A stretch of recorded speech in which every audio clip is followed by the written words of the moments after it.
ഇന്ത്യയിലെ അതിസമ്പന്നന്മാരുടെ ചരിത്രമെടുത്താൽ അവരിൽ വിജയിച്ചവരുടെ പേരാണ് നാം കൂടുതലായി കാണുക. ജീവിതത്തിലും ബിസിനസ്സിലും ഒരുപോലെ പരാജയപ്പെട്ടവർ ഒട്ടനവധി പേരോട് നമുക്ക് ചുറ്റിലും. എന്നാൽ ആ കൂട്ടത്തിൽ ലോകസമ്പന്ന പട്ടികയിലെ മുൻനിരയിൽ നിന്ന് കടക്കെണിയിലേക്ക് വീണുപോയ ചുരുക്കം ചിലരുടെ പേരെ ഉണ്ടാവൂ. അതിൽ ഒരാളാണ് കോടീശ്വര കുടുംബത്തിലെ അംഗമായ അനിൽ അംബാനി. ഇന്ന് ഇന്ത്യയിലെ ഏറ്റവും വലിയ സമ്പന്നനായ മുകേഷ് അംബാനിയുടെ സഹോദരനും പ്രമുഖ വ്യവസായി ധീരുഭായ് അംബാനിയുടെ മകനുമായ അംബാനിക്ക് ഇങ്ങനൊരു പരാജയവും തകർച്ചയും ആരും സ്വപ്നം കണ്ടിരുന്നില്ല. എന്നാൽ മുകേഷ് അംബാനിയെക്കാളും സമ്പന്നനായ അനിൽ വിലസിയിരുന്ന ഒരു കാലമുണ്ടായിരുന്നു എന്ന് പറഞ്ഞ ചിലരെങ്കിലും ചിരിച്ചു തല്ലേക്കും. പക്ഷെ അതാണ് സത്യം. പലർക്കും അറിയാത്ത അംബാനിയുടെ കഥ കൂടിയാണിത്.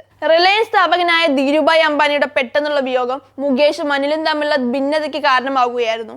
ഇതോടെ അന്ന് $15 ബില്യൺ റിലയൻസ് സാമ്രാജ്യം രണ്ട് സഹോദരന്മാർക്കിടയിൽ ഭിന്നിക്കപ്പെട്ടു. എന്നാൽ പ്രശ്നങ്ങൾക്കിടയിലും അനിൽ അംബാനി വളർന്നുകൊണ്ടേയിരുന്നു. അന്ന് മുകേഷ് അംബാനിയുടെ കമ്പനിയുടേതിനേക്കാൾ ദ്രുതഗതിയിലായിരുന്നു അനിൽ അംബാനിയുടെ കമ്പനിയുടെ വളർച്ച. 2008 ആയപ്പോഴേക്കും, അതായത് ധീരുഭായ് അംബാനിയുടെ മരണത്തിന് 6 വർഷത്തിന് ശേഷം, അനിൽ അംബാനി ആഗോളതലത്തിൽ ഏറ്റവും വലിയ 6ാമത്തെ സമ്പന്നനായി മാറിയിരുന്നു എന്നതാണ് ഞെട്ടിക്കുന്ന ഒരു സത്യം. അന്ന് ഏതാണ്ട് $42 ബില്യൺ ആസ്തി ഉണ്ടായിരുന്ന അനിൽ അംബാനിക്ക് റിലയൻസ് പവറിന്റെ ലിസ്റ്റിംഗ് ആണ് ഈ കുതിച്ചുചാട്ടത്തിന് കാരണമായത്. അത് അക്കാലത്ത് ഇന്ത്യയിലെ ഏറ്റവും വലിയ പ്രാരംഭ പബ്ലിക് ഓഫറായി ചരിത്രം സൃഷ്ടിക്കുകയും ചെയ്തിരുന്നു. എന്നാൽ ഈ വളർച്ചയ്ക്ക് അധികം ആയുസ് ഉണ്ടായിരുന്നില്ല. അനിലിന്റെ പെട്ടെന്നുണ്ടായ ഉയർച്ച ഒരുപാടൊന്നും നീണ്ടു നിന്നില്ല. അനിൽ അംബാനിയുടെ ഉയർച്ച അദ്ദേഹത്തെ ഒരു വലിയ വിവാദത്തിലേക്കും മോശം നിക്ഷേപങ്ങളിലേക്കും കാലെടുത്ത് വെക്കാനും കാരണമായി. ദക്ഷിണാഫ്രിക്കൻ കമ്പനിയായ MTNയുമായുള്ള ഇടപാടിൽ അനിൽ അംബാനി $2 ബില്യൺ നിക്ഷേപിച്ചു. എന്നാൽ ഇതിലൂടെ അംബാനി കടക്കെണിയിലായി. അനിൽ അംബാനിയുടെ സാമ്പത്തിക തട്ടിപ്പുകൾ, ചൈനീസ് ബാങ്കുകളിൽ നിന്നുള്ള വായ്പകൾ, മുകേഷ് അംബാനിയുടെ ജിയോയുടെ ആരംഭം എന്നിവ അനിൽ അംബാനിയുടെ ടെലികോം സാമ്രാജ്യം തകർച്ചയിലേക്ക് നയിച്ചു.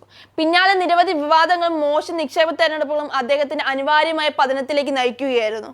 ഒടുവിൽ പാപ്പരത്വം പ്രഖ്യാപിക്കുന്നതിലേക്കും അഭിഭാഷകർക്ക് നൽകാൻ സ്വന്തം കുടുംബത്തിൽ ആഭരണങ്ങൾ വിൽക്കേണ്ടി വരികയും ചെയ്യുന്ന സാഹചര്യം ഉണ്ടായി. പക്ഷെ അതൊക്കെയും ഇപ്പോൾ പഴങ്കഥകളാണ്. അനിലിന്റെ ആസ്തി $42 ബില്യൺ നിന്ന് $1.7 ബില്യൺ കുത്തനെ ഇടിഞ്ഞു വന്ന യാഥാർത്ഥ്യം തന്നെയാണ്.